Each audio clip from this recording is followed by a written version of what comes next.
Nilimsikia mmoja kati wa waandaaji wa nje anasema, hebu tarehe 9 liakhirisheni, nendeni subirini Christmas, kwa sababu sasa hivi wamejipanga. Nataka niwaambie, wakati wowote wakija tumejipanga.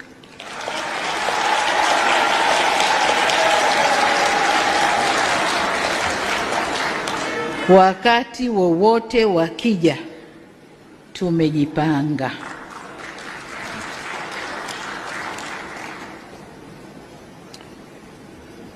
Kwa ujumla niseme kama